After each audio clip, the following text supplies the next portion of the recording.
الحمد لله الذي حرم الظلم على نفسه وجعله بين عباده محرما وجعل عاقبة الظلم دمارا على أهله وهلاكا ومأثما فتلك بيوتهم خاوية بما ظلموا فبئس المصير لمن بغى ونشهد أن لا إله إلا الله وحده لا شريك له شهادة نرجو بها عالي الجنان نزلا ونشهد أن سيدنا محمدا عبده ورسوله المبعوث إلى كافة القرى وعلى آله وأصحابه الذين أقاموا العدل فيما ولوا عليه فأكرم بهم أولياء أما بعد أيها المؤمنون اتقوا الله تعالى واحذروا الظلم فإن الظلم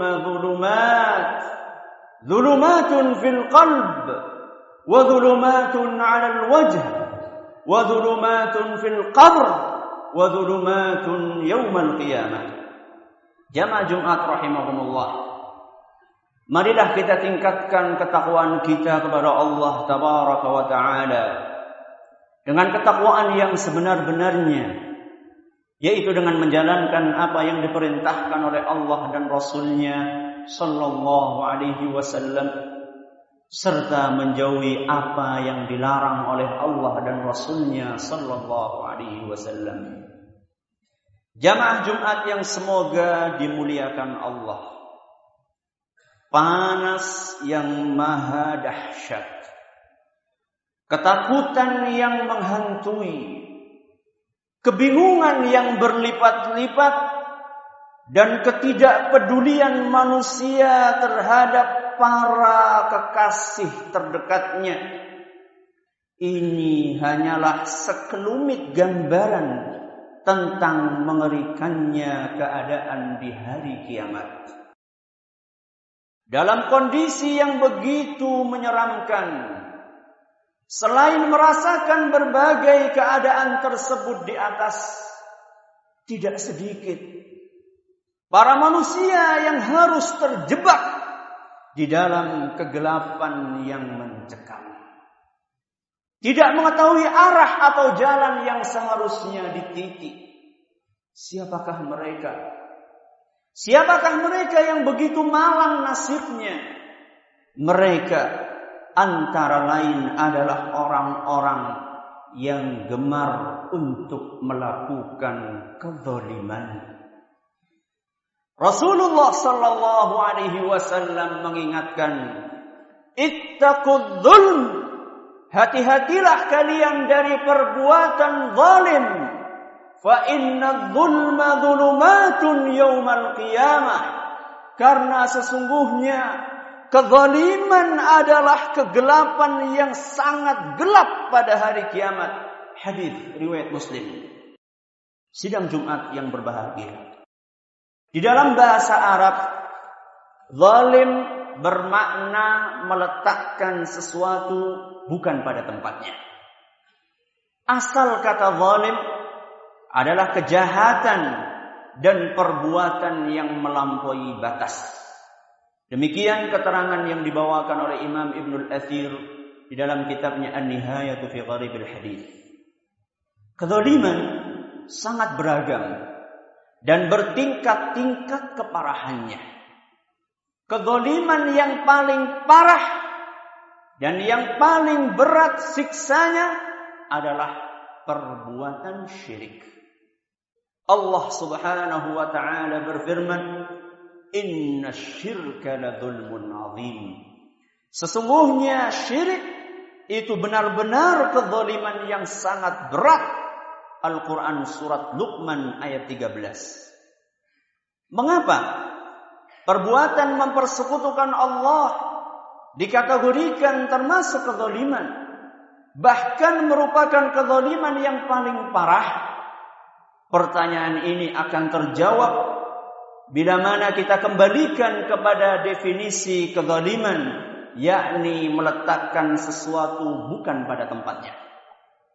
Pelaku kesyirikan sejatinya telah meletakkan ibadah bukan pada tempatnya yang benar. Sebab ibadah hanya boleh ditujukan kepada Allah Tabaraka wa Ta'ala. Sedangkan mereka justru mempersembahkannya kepada benda-benda mati atau para makhluk yang lemah. Sangat naif memang perbuatan mereka. Allah Tabaraka wa Ta'ala yang telah begitu banyak memberikan karunia nikmat kepada mereka, justru mereka balas dengan bersyukur kepada selainnya. Allah yang telah mengaruniakan panen padi yang melimpah ruah kepada mereka, justru mereka berterima kasih kepada Dewi Sri dengan memaparkan berbagai sesaji di pojok-pojok sawah. Allah telah mengaruniakan hasil laut yang begitu beragam kepada mereka. Malah mereka berterima kasih kepada Nyi Roro Kidul dengan mempersembahkan kepala sapi yang dilarung di dalam upacara yang begitu khidmatnya. Allah telah mengaruniakan kesuksesan bisnis, kelulusan anak, dan kemajuan perusahaan. Mereka justru melakukan safari berbagi nadar ke berbagai kuburan keramat. Begitulah kezaliman yang paling zalim. Maka wajar bila dosa ini tidak akan diampuni oleh Allah Tabaraka wa Ta'ala bila seorang hamba meninggal dalam keadaan belum bertaubat darinya. Sebagaimana ditegaskan di dalam Al-Quran, innallaha la yaghfiru an yushraka bih wa yaghfiru ma duna dzalika liman yasha.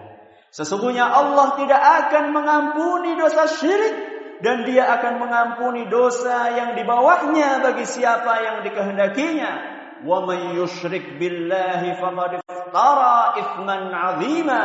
Barang siapa yang mempersekutukan Allah, maka sungguh dia telah berbuat dosa yang sangat besar. Al-Quran Surat An-Nisa ayat 48. Para hadirin dan hadirat rahimakumullah. Jenis kezaliman yang kedua adalah kezaliman seorang hamba kepada dirinya sendiri. Yakni dengan melakukan berbagai perbuatan dosa dan maksiat yang hanya merugikan dirinya sendiri. Saat seorang berzina dan menenggak minuman keras, walaupun dia merasakan kenikmatan saat itu, sejatinya dia sedang menganiaya dan menyakiti dirinya sendiri. Sebab setelah kenikmatan sesaat itu, dia akan menuai kegelisahan, kegundah-gulanaan dan ketergantungan akut terhadap perbuatan nista tersebut. Itu baru akibat yang akan dirasakannya di dunia. Belum lagi kehinaan dan azab yang tidak terperikan kelak di alam kubur serta di neraka jahanam. Na'udzubillahi min dzalik. Barang siapa yang terjerumus di dalam perbuatan menganiaya diri sendiri, akan tetapi dia segera sadar, lalu mengingat Allah dengan bertaubat dan beramal saleh, niscaya dia akan diampuni oleh Allah yang Maha Pengampun lagi Maha Penyayang. Walladzina idza fa'alu fahishatan aw zalamu anfusahum dzakarullaha fastaghfiru lidzunubihim wa man yaghfiru dzunuba illa Allah wa lam yusirru 'ala ma fa'alu wa hum ya'lamun. Orang-orang yang apabila mengerjakan pekerjaan keji atau menzalimi dirinya sendiri, segera dia mengingat Allah, kemudian dia memohon ampunan atas dosa-dosanya, dan siapa pula yang dapat mengampuni dosa selain Allah. Kemudian mereka juga tidak meneruskan perbuatan dosa itu, sedang mereka mengetahui Ulaika jazaohum maghfiratun min rabbihim wa jannatun tajri min tahtihal anhar khalidina fiha wa ni'ma ajrul 'amilin.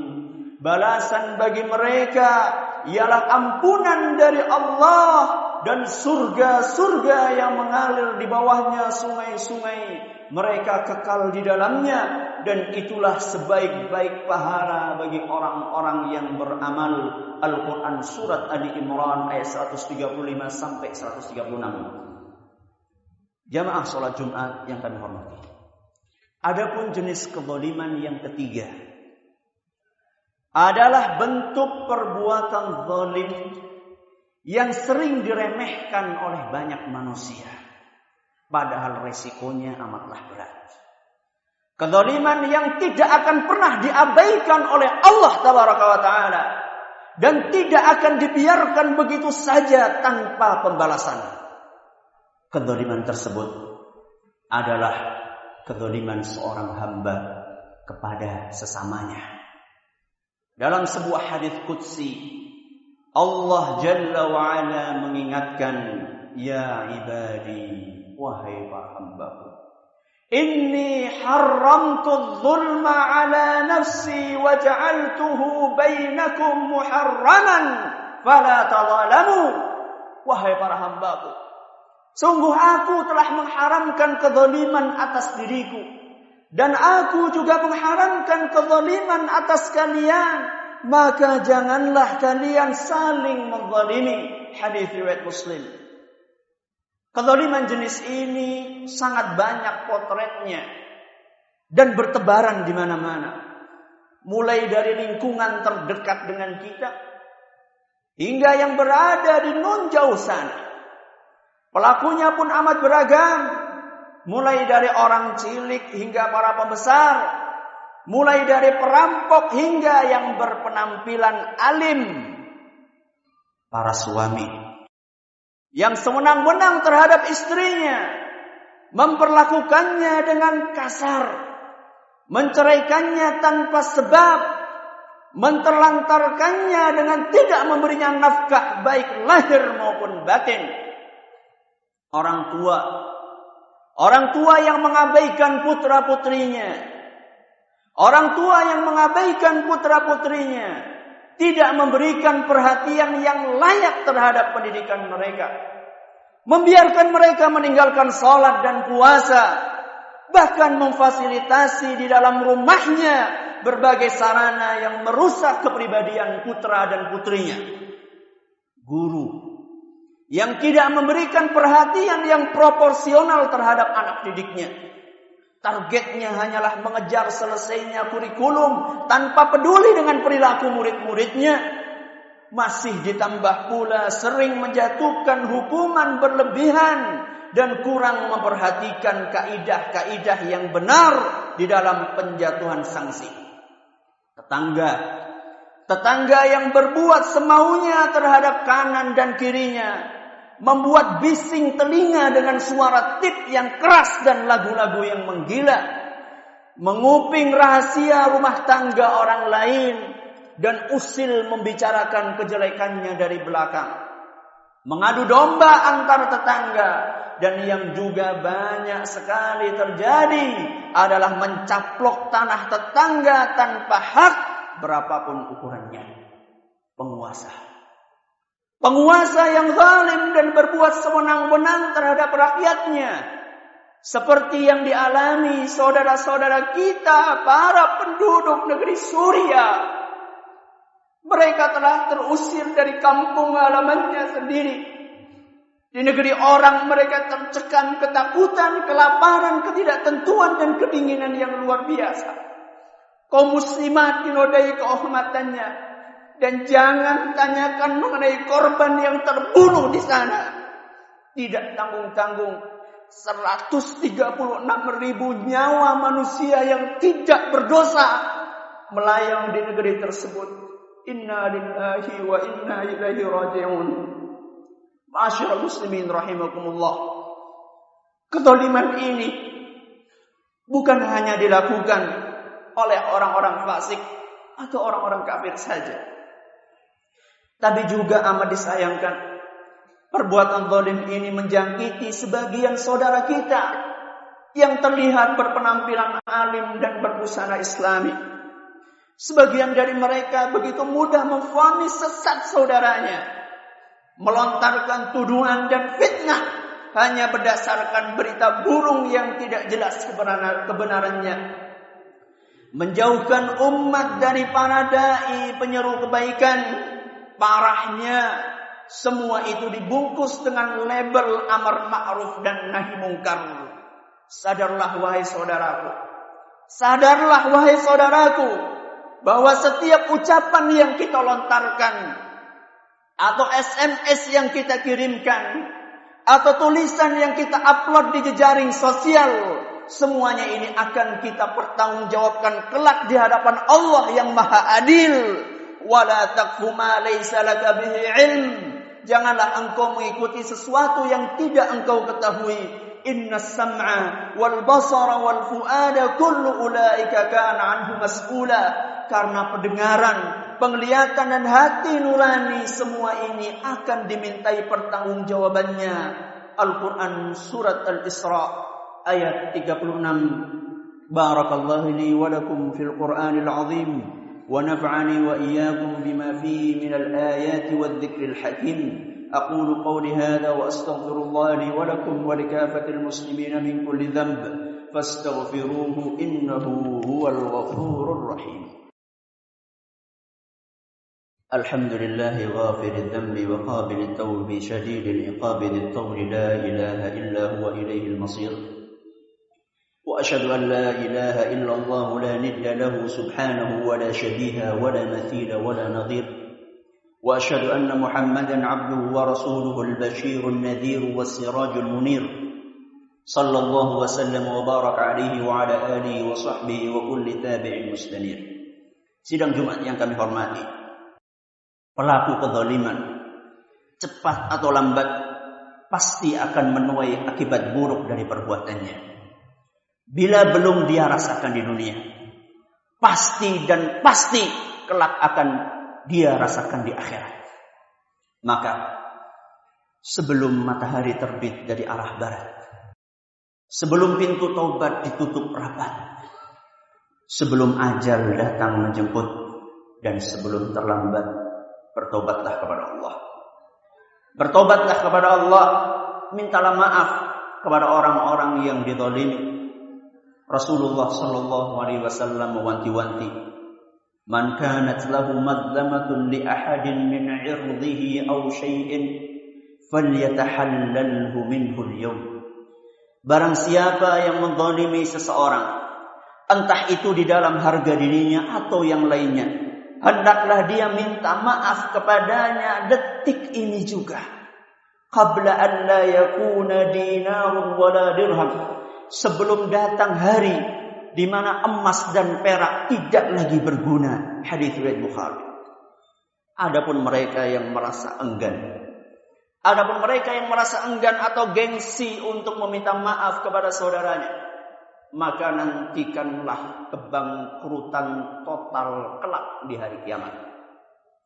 Saat pahala mereka habis dilimpahkan kepada orang-orang yang dizaliminya, dan tumpukan dosa orang-orang yang dizaliminya akan dibebankan kepada mereka.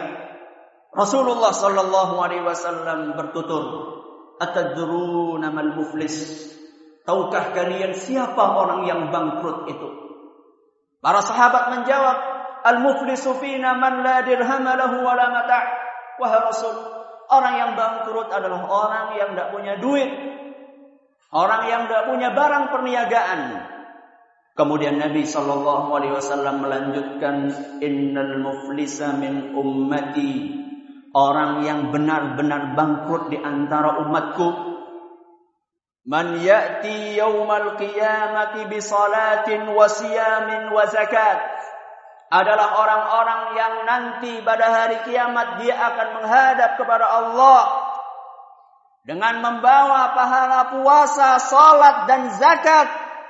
Wa ya'ti wa qad syatama hadza. Namun orang ini datang menghadap Allah Subhanahu wa taala dalam keadaan selain melakukan amal-amal soleh tadi, Dia juga suka memaki orang lain. Wa qadhafa hadza, dan menuduh orang lain. Wa akala mala hadza, dan memakan harta orang lain. Wa safaka dama hadza wa daraba hadza, menumpahkan darah orang lain dan juga memukul orang lain. Fayu'ta hadza min hasanatihi wa hadza min hasanatihi. Pahala orang ini oleh Allah Subhanahu wa taala dicabut, kemudian diberikan dan dibagikan kepada orang-orang yang dia zalimi. Fa in faniyat hasanatuhu qabla an yuqdama alaihi ukhidha min khatayahum faturihat alaihi thumma turiha fin nar. Seandainya pahala orang ini sudah habis karena dibagikan kepada orang-orang yang dizalimi, sedangkan orang-orang yang dizalimi masih banyak menanti pahalanya, sedangkan pahalanya sudah habis, maka gantian dosa-dosa orang-orang yang dizalimi akan dicabut oleh Allah Tabaraka wa Ta'ala, kemudian dilimpahkan kepada orang yang zalim tersebut. Hadis riwayat Muslim.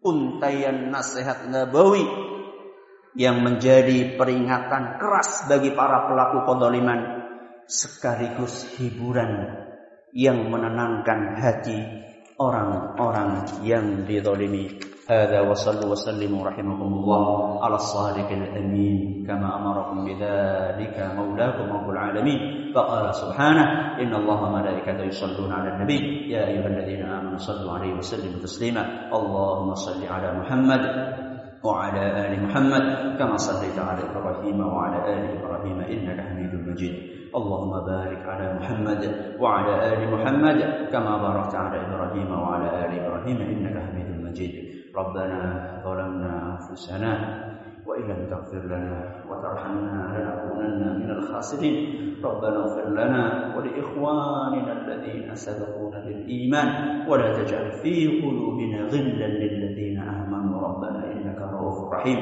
ربنا لا تزغ قلوبنا بعد إذ هديتنا وهب لنا من لدنك رحمة إنك أنت الوهاب ربنا آتنا في الدنيا حسنة وفي الآخرة حسنة وقنا عذاب النار صلى الله على نبينا محمد وعلى آله وصحبه ومن تبعهم بإحسان إلى يوم الدين وآخر دعوانا أن الحمد لله